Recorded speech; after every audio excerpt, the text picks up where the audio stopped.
అనే ఒక 2 వారాల్లో కావాలంటే ఇరాన్ ఈ 60% ఎన్రిచ్మెంట్ను 90% ఎన్రిచ్మెంట్గా మార్చగలుగుతుంది కనుక దాన్ని నిర్వీర్యం చేస్తానికే తాము అటాక్ చేస్తామని చెప్తున్నారు. సో కానీ ఇదే రకమైన వాదన గతంలో ఇరాక్ పైన యుద్ధం చేయడానికి అమెరికా వాడింది. అమెరికా చేస్తున్న వాదన Iran is the number 1 state exporter of terrorism అని అమెరికా నిన్న వ్యాఖ్యానించింది. అమెరికా పైన జరిగిన తీవ్రవాద దాడుల్లో ఇరాన్ ఉందా? అమెరికా పైన జరిగిన తీవ్రవాద దాడుల్లో ముఖ్యుడైన ఒసామా బిన్ లాడెన్ ఇరాన్లో దాక్కున్నాడా? ఒసామా బిన్ లాడెన్ పాకిస్తాన్లో దాక్కున్నాడు.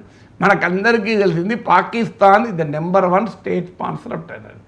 కానీ Donald Trump I love Pakistan అంటున్నాడు. ఇరాన్ మాత్రం number 1 state sponsor of terrorism అంటున్నాడు. ఎలా నమ్మగలం? అందువల్ల మొదలు తేలాల్సింది అసలు ఇరాన్ న్యూక్లియర్ వెపన్ వరకు వెళ్తుందా లేదా అనే దానిపైననే భిన్నాభిప్రాయాలు ఉన్నాయి.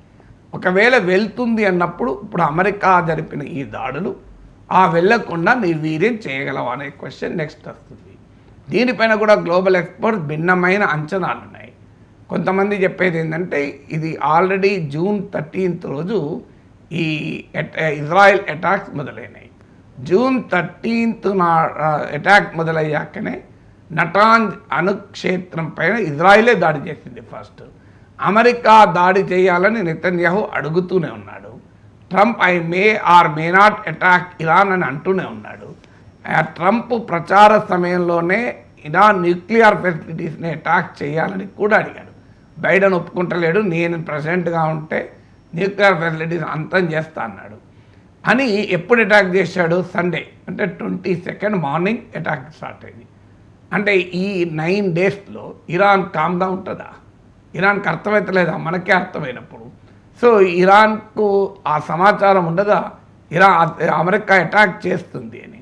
నాగేశ్వర లాంటి వాడికి అర్థమై 5 పాసిబిలిటీస్ ఏంటి అని మనం సాటర్డే మాట్లాడుకున్నప్పుడు 5 పాసిబిలిటీస్ ఉంటాయి ట్రంప్ ఎందుకు సంకోచిస్తున్నాడు అని. అందులో 5వ పాసిబిలిటీగా నేను చెప్పింది ఇరాన్ను భ్రమల్లో పెట్టి అటాక్ చేయడం ఒక లక్ష్యం అయి ఉంటుంది. ఇరాన్ ఏమో ట్రంప్ దాడి చెయ్యడు అనే భావనలో ఉంటే ఈలోగా వచ్చి ఇరాన్ న్యూక్లియర్ ఫెసిలిటీస్ని అటాక్ చేయవచ్చు అని 5వ పాసిబిలిటీగా నాగేశ్వరే చెప్పగలిగినప్పుడు ఇరాన్కి అర్థం కాదా? అందువల్ల ఇరాన్ ముందుగానే ఇక్కడ నుంచి కీలకమైన న్యూక్లియర్ అసెట్స్ను మరో రహస్య స్థావరానికి తరలించింది అని కొంతమంది ఎక్స్పర్ట్స్ భావన. అందువల్ల Fordow nuclear site even satellite images ఆధారంగా కూడా ఇంటర్నేషనల్ మీడియా చెప్పేది ఏంటంటే ఈవెన్ 19th రోజే, అంటే 22nd మన ఇండియన్ టైం 22nd అటాక్ జరిగింది. 19th రోజు 20th రోజు కూడా ఫోర్డో న్యూక్లియర్ సైట్ మధ్య ట్రక్స్ మూమెంట్, ఫోర్డో న్యూక్లియర్ సైట్లోకి అనేక ట్రక్స్ వెళ్ళాయి. ఈవెన్ 1 కిలోమీటర్ డిస్టెన్స్లో కూడా ట్రక్స్ కనిపించినట్లు శాటిలైట్ ఇమేజెస్ చెప్తున్నాయి. అంటే ఫోర్డో న్యూక్లియర్ సైట్లోకి సాధారణంగా ఉండే యాక్టివిటీ కన్నా ఎక్కువ యాక్టివిటీ ట్రక్ మూమెంట్ ఉంది అని. దీన్ని బట్టి అంచనా ఏంటంటే బహుశా ఇరాన్ కీలకమైన సెంట్రిఫ్యూజెస్ అంటారు, అంటే ఈ న్యూక్లియర్ ప్రాసెస్లో వాడేది, అలాగే ఎన్రిచ్డ్ యురేనియం 60% వరకు ఎన్రిచ్ చేసిన యురేనియంను ఇతర ప్లేస్లకు తరలించింది అని. సో 60% ఆఫ్ శుద్ధి చేసిన యురేనియంను ఇతర ప్లేస్లకు కనుక ఇరాన్ తరలించి ఉంటే అమెరికా చెప్పిన లక్ష్యం నెరవేరదు. ఎందుకంటే దాన్ని మరో రహస్య స్థావరంలో మళ్ళీ ఎన్రిచ్మెంట్కు, వెపన్ గ్రేడ్ ఎన్రిచ్మెంట్కు పోవచ్చు. ఈసారి అయితే ఇరాన్ ఇక చర్చలకు కూడా అవకాశం లేదంటుంది.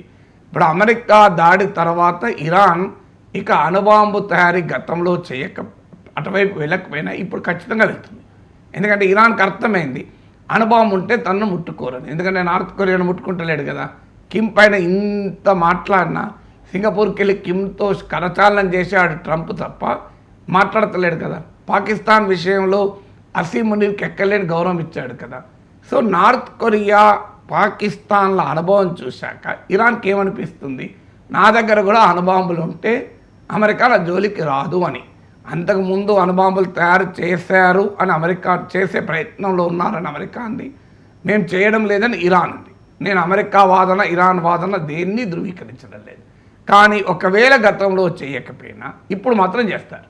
ఎందుకంటే ఇప్పుడు ఇక ఇంతదాకా జనక వాళ్ళకి అనుభవం కనబడుతుంది కదా. అంటే ట్రంప్ యాక్షన్స్ లక్ష్యాన్ని సాధించకపోగా అపోజిట్ రిజల్ట్ ఇస్తుంది.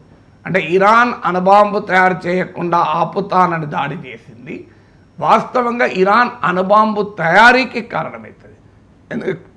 ప్రెసిడెంట్ ఒబామా ఉన్నప్పుడు ఇరాన్తో కుదుర్చుకున్న న్యూక్లియర్ డీల్ వల్ల ఇరాన్ న్యూక్లియర్ ప్రోగ్రాం ఆగింది. వాస్తవానికి ట్రంప్ ఆ న్యూక్లియర్ డీల్ నుంచి ఏకపక్షంగా వైదొలిగిన తర్వాతనే ఇరాన్ న్యూక్లియర్ యురేన్ ఎన్రిచ్మెంట్ 60% వరకు పెంచింది.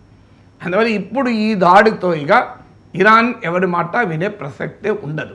అందుకే న్యూక్లియర్ నాన్ ప్రొలిఫరేషన్ ట్రీటీ ఎన్పిటిలో కూడా మేము ఉండము అంటుంది. అంటే ఎన్పిటిలో కూడా ఉండకపోతే international atomic energy agency inspection ఉండవు, ఆబ్లిగేషన్లు ఉండవు. అంటే ఐఏఈఏ ఇన్స్పెక్షన్ ఉండగానే ఇరాన్ సీక్రెట్గా న్యూక్లియర్ బాంబ్ తయారు చేయడానికి వెళ్తే ఇప్పుడు ఐఏఈ ఇన్స్పెక్షన్ లేకపోతే ఇంకా ప్రాబ్లం లేదు కదా.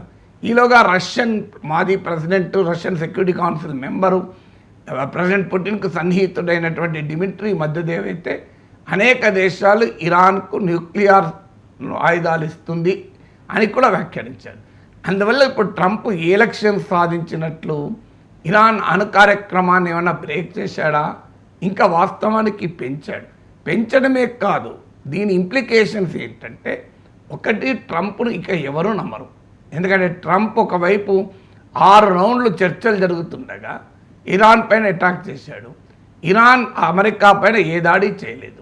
ఇరాన్ పైన ఇజ్రాయిల్ దాడి మొదలుపెట్టింది జూన్ 13న. అంతకుముందు మీకు ఇరాన్ అటాక్ చేసిన ప్రొవొకేషన్ కూడా లేదు, కానీ ఇజ్రాయిల్ మొదలుపెట్టినాక American foreign minister Mark Rubio ఏమన్నాడు? ఇరాన్ నేను వార్నింగ్ ఇస్తున్నాం, ఈ దాడిలో మాకు సంబంధం లేదు, ఇది ఇజ్రాయిల్ మాత్రమే జరిపింది.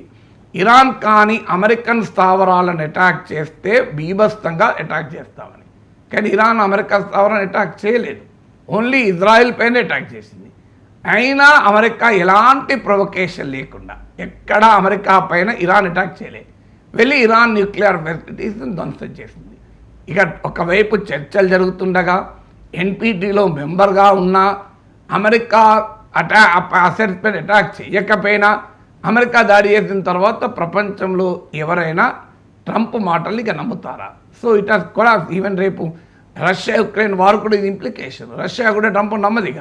ఎందుకంటే ఇప్పుడు రేపు రష్యాను చర్చలకు పిలిస్తే రష్యా ఏమంటుంది? నిన్ను ఎట్లా నమ్మాలి నేను అంటుంది. అందువల్ల ఒక అగ్రరాజ్యం తన ఇంటర్నేషనల్ క్రెడిబిలిటీని ఫలంగా పెట్టుకుంది.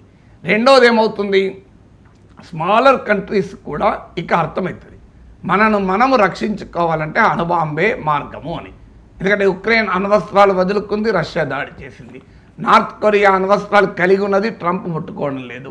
అసలు ఈ మధ్య అమెరికా అసలు ఉత్తర కొరియా గురించి మాట్లాడతలేదు. అలాగే మీకు పాకిస్తాన్ దగ్గర అణ్వాయుధాలు ఉన్నాయి. 4 రోజులు యుద్ధం చేసి భారతదేశం సుపీరియారిటీ సాధించడంతోనే అమెరికా రంగంలో దిగింది. ఇవన్నీ చూసినాక స్మాలర్ కంట్రీస్కి ఏమని ఇన్సెంటివ్?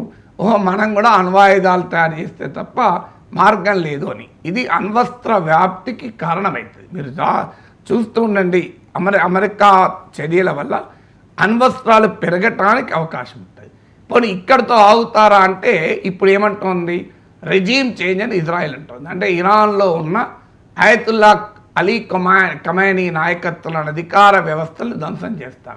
అమెరికా అంటోంది అది మా లక్ష్యం కాదు అంటుంది. కానీ ఇప్పుడు అమెరికాను ఎవడు నమ్మే పరిస్థితిలో ఇరాన్ లేదు, ప్రపంచం లేదు.